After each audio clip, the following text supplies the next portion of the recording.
자, 오늘은 우리가 모의고사 독서 기출 지문을 볼 건데요. 진짜 유명한 지문이고 사실상 이 다윈의 진화론과 관련돼 있는 어떤 파생되는 지문들은 굉장히 출제가 많이 됐어요. 그래서 이 지문은 뭐 무슨 독서임에도 불구하고 연계 지문이 있다라고 할 정도로 굉장히 많이 출제되는 소재이기 때문에 우리 친구들이 이번에 읽으면서 제대로 정리를 해놓으면 좀 도움이 여러모로 많이 될 것 같아요. 자, 우리 한번 읽으면서 정리해 봅시다. 고래의 유선형 몸매나 북극곰의 흰색 털처럼 주어진 환경에 어울리는 생물학적 적응은 어떻게 일어났을까라고 해서 여러분 지금 의문형으로 시작을 하고 있죠. 자, 여러분 이렇게 의문형으로 시작을 한다라는 거는 어떤 글의 전개 방식을 우리가 좀 생각을 해볼 수 있겠죠. 이 사람이 물어보지만 사실은 답을 다 해줄 거 아니에요. 그래서 자문자답의 구조를 쓰고 있는 건데 왜 쓸까? 독자의 주의를 환기하고 집중을 유발하는 거죠. 찰스 다윈은 그쵸? 다윈이란 사람은 종의 기원에서 자연 선택에 의한 진화를 그 해답으로 제시했대요. 자, 여러분 바로 답이 나왔죠. 그쵸? 생물학적 적응은 어떻게 일어났을까? 다윈은 자연 선택에 의한 진화를 그 답이다라고 봤다는 거예요. 개체의 번식에 도움이 되는 유전적 변이만을 여러 세대에 걸쳐 우직하게 골라내는 자연 선택의 과정이 결국 환경에 딱 맞는 개체를 만들어야 되거든요. 그럼 봐봐. 주어진 환경에 어울리는 환경에 딱 맞는, 그쵸? 지금 말이 일맥상통하다라는 거 알 수 있겠죠? 자, 이게 바로 다윈이 보는 자연 선택에 의한 진화입니다. 즉, 다윈은 유전적 변이가 여러 세대에 걸쳐서 계속 진행되면서 특정 생물종이 남았다라고 보는데요. 근데 그거는 환경에 적합한 생물이 살아남는 거지 더 우수한 생물이 살아남는다라고 말을 한 적은 없어요. 다윈은 자연 선택이 각 개체의 적합도, 즉 재진술이죠. 번식의 성공도를 높이는 방향으로 일어난다라고 봤대요. 즉 개체의 적합도는요, 다른 말로 뭐다? 번식의 성공도인 거예요. 이 같은 말로 쓰이고 있다는 거야. 그래서 우리는 앞으로 다윈이 말하는 자연 선택에 의한 진화에 대해서 읽게 되겠다라는 거 알 수 있겠죠. 자, 그렇다면 자신은 번식을 하지 않으면서 집단을 위해 평생을 헌신하는 일벌이나 일개미의 행동은 어떻게 설명할 수 있을까라고 해서 여러분 자, 또 한 번의 질문이 나왔어요. 첫 번째 질문은요. 환경의 적응은 어떻게 일어날까? 였는데 두 번째는 이제 일벌이나 일개미처럼 내 번식이 아닌데도 집단을 위해서 평생 헌신한다. 여러분 이거 희생한다는 말이잖아요. 그러한 어떤 동물의 희생을 어떻게 해석해야 될까라는 거예요. 자, 다윈은 그에 대해서 답을 내렸죠. 집단의 번성에 이득을 주므로 자연선택이 되었다라고 결론을 냈대요. 아, 내가 그렇게 희생을 하는 게 집단의 번성에 이득이 되니까 희생하게 됐다라는 거예요. 그러나 이것은, 자, 이건 뭡니까? 다윈의 결론은 자연선택이 개체에게 이득이 되는 방향으로 이런다는 그의 기본적인 생각에서, 그는 누구야? 다윈이겠죠? 기본적인 생각에서 벗어난 것이다. 한마디로 보세요. 다윈은 집단의 번성에 이득이 되니까 그런 희생을 하지라고 대답을 했지만 그거는 본인이 말했던 이전의 이론과 충돌한다라는 거예요. 왜? 다윈은 이전에 자연선택이라는 것은 개체에게 이득이 되는 방향으로 일어난다 라고 얘기를 했었어요. 근데 이거는 개체가 아니라 집단의 이득인 거잖아요. 그럼 이걸 나의 이득이라 볼 수 있냐라고 해서 본인의 생각에서 어떤 충돌 지점이 생겼어요. 그러니까 이거는 논리적으로 좀 타당성이 떨어져 보일 수 있겠죠. 다윈이 분명 개체한테 이득이 되니까 일어나라고 했는데 뒤에를 읽어보니까 사실은 근데 개체가 아니라 집단을 위한 일이고 이런 거죠. 자, 그래서 새로운 사람이 나옵니다. 윌리엄 해밀턴이라는 새로운 사람은요. 다윈 이론의 틀 안에서 여러분 이런 말은 되게 체크 잘해야 됩니다. 이 사람이 완전 새로운 얘기를 했다기보다는 다윈 이론의 틀을 유지하면서 일벌이나 일개미와 같은 개체의 이타적 행동이 자연 선택이 되는 과정을 규명했대요. 자, 여러분 우리가 위에서 궁금했던 질문이 바로 이거잖아요. 일벌이나 일개미가 왜 이타적 행동을 하는가? 이거잖아요. 그쵸? 이게 자연선택되는 과정은 무엇인가? 라는 거야. 한마디로 여러분, 이거는 위에 나왔던 질문의 다른 방식의 어떤 구체화다라는 거 알 수 있겠죠? 자, 그럼 우린 이제 윌리엄 해밀턴의 의견을 들어볼게요. 자, 즉, 재진술. 다윈 시대에는 없던 유전자 개념을 진화 이론에 도입함으로써 개체 자신의 번식 성공도는 낮추면서 상대방의 번식 성공도를 높이는 이타적 행동이 여러 세대를 거치면서 결국은 개체 자신에게 이득이 되는 방향으로 자연 선택이 됐다. 라고 이 사람은 말을 하는 거죠. 즉, 이타적 행동이 결국에는 세대가 거듭될수록 개인에게도 이득이 됐다라는 게 해밀턴의 주장이라고 볼 수 있겠죠. 다윈이 정리한 자연선택의 과정을 해밀턴은 각 개체가 다음 세대에 자신의 유전자 복제본을 더 많이 남기는 과정으로 이해했대요.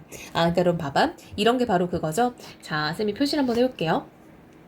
자, 다윈의 틀 안에서 라는 말이 나왔었어요. 그쵸? 그게 지금 이렇게 구체화되는 거죠. 다윈이 정리한 자연선택의 과정을 이용을 하는 거야. 그쵸? 이 사람이 완전 새로운 얘기가 아니라 이 과정을 이용하면서 본인의 주장을 펼치는 거죠. 자, 그게 뭐냐? 내가 희생을 하면은 다음 세대에 나의 유전자 복제본을 더 많이 남길 수 있어. 즉, 그럼 자신이라는 거는 개체, 개인이죠. 개인은 사람이니까 개체라고만 해야겠다. 그쵸? 개체의 유전자를 더 많이 남기니까 이거는 꼭 집단만을 위한 일이 아니라는 거예요. 즉, 집단만을 위한 희생이 아니라 이 희생은 나에게도 도움이 되는 희생이다라는 거예요. 됐나요?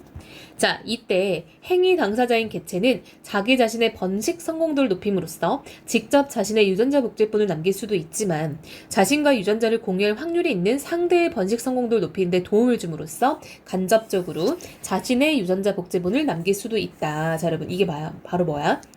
상대의 번식 성공도를 높이는 데 도움을 줬다. 즉 나의 희생으로.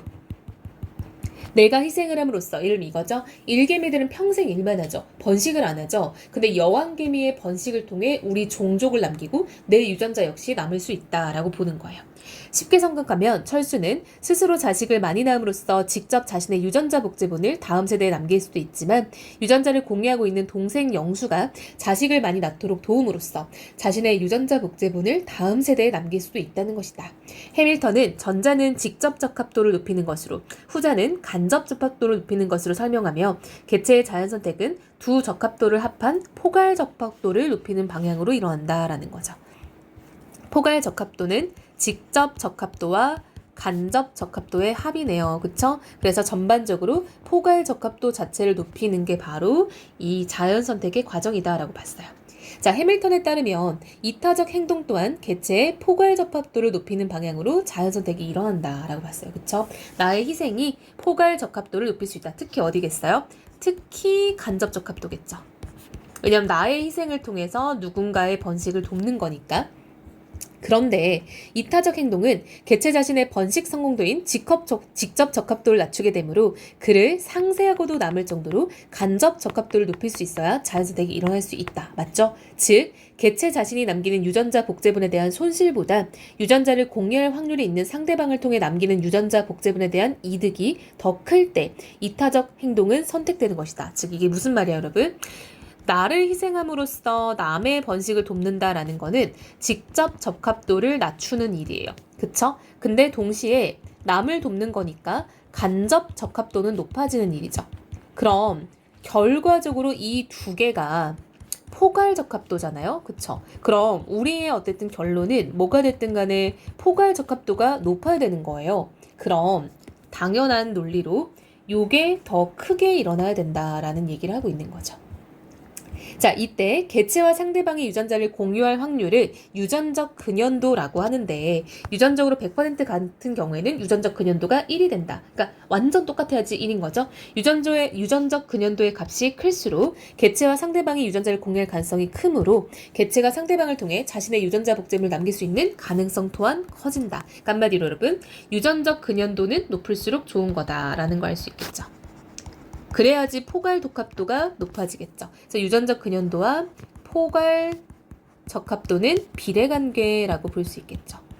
이렇게 설정을 하면 되겠네요. 자, 이어서 이를 바탕으로 해밀턴은 아래와 같은 해밀턴 규칙을 도출하였다. 즉, RB는 C보다 크다라고 되어 있어요. 즉, 이타적 행동은 그로 인해 상대방이 얻는 이득이 충분히 커서 1보다 작은 유전적 근연도를 가중하더라도 개체가 감수하는 손실보다 클 때 선택된다는 것을 확인할 수 있다. 자, 여러분, 이게 뭐냐? 쌤이 좀 더 쉽게 풀어볼게요. R이 유전적 근연도예요. 자, 근데 유전적 근연도는 나랑 똑같은 유전은 없기 때문에 이 값은 언제나 1보다 작은 값을 가져요. 그러니까 분수 값인 거예요. 0. 몇몇몇이 되겠죠. 곱하기 내 이득을 곱해요. 그랬을 때 손실보다 이 값이 커야 돼. 자, 근데 여러분 이거야. 유전적 근연도는 여러분 예를 들어 볼게요. 1보다 작은 값이니까 최소 뭐 0.9 뭐 이런 식으로 해보면 여러분 이득이 1인데 손실도 1이면은 안 되겠죠. 그쵸? 왜? 어쨌든 분수값은 1보다 작은 값이 될 수밖에 없으니까. 따라서 얘가 성립하려면 즉 이게 일어나려면은 B값은 C값보다 무조건 커야지 이게 발생한다라는 걸 알 수 있어요. 그쵸? 같은 값을 곱했을 때는 무조건 값이 떨어질 수밖에 없죠. 왜? R값이 1보다 작기 때문에. 그쵸? 자, 이러한 해밀턴 규칙은 이득, 손실, 유전적 근연도의 세 가지 변수를 활용하여 이타성이 진화하는 조건을 알려준다. 그쵸, 여러분? B가 C보다 클 때 진화가 발생한다. 이런 거예요. 자, 해밀턴의 포괄적합도 이론은 다인의 이론을 발전시켜. 그쵸, 여러분? 이 말도 계속 나오고 있죠? 다인의 이론의 틀 안에서 설명하고 있다라고 했었어요. 자, 이타성이 왜 진화했는지를 매끄럽게 설명함으로써 진화 생물학자들이 이타적 행동에 대한 통찰력을 가질 수 있는 계기를 제공하였으며 의의죠. 자연 선택이 유전자의 수준에서 일어난다는 점을 분명히 하여 이후 진화에 대한 연구의 길잡이가 되었대요. 역시 해밀턴 이론의 의의라고 할 수 있겠죠. 자, 여러분 이 지문은요. 진짜 비슷한 내용의 다른 지문도 있어요. 그래서 이런 것들은 같이 우리가 공부를 하면 좋을 것 같아서 쌤이 그 부분도 나중에는 공부할 때 조금 이제 주고자 합니다. 자, 여러분 이 지문은요. 어렵지 않고요. 간단한데 다만 여기 식을 이제 계산하는 문제는 분명 문제에서 활용될 수 있겠죠. 그래서 이 부분은 꼭 이해를 꼼꼼하게 하면 좋을 것 같습니다.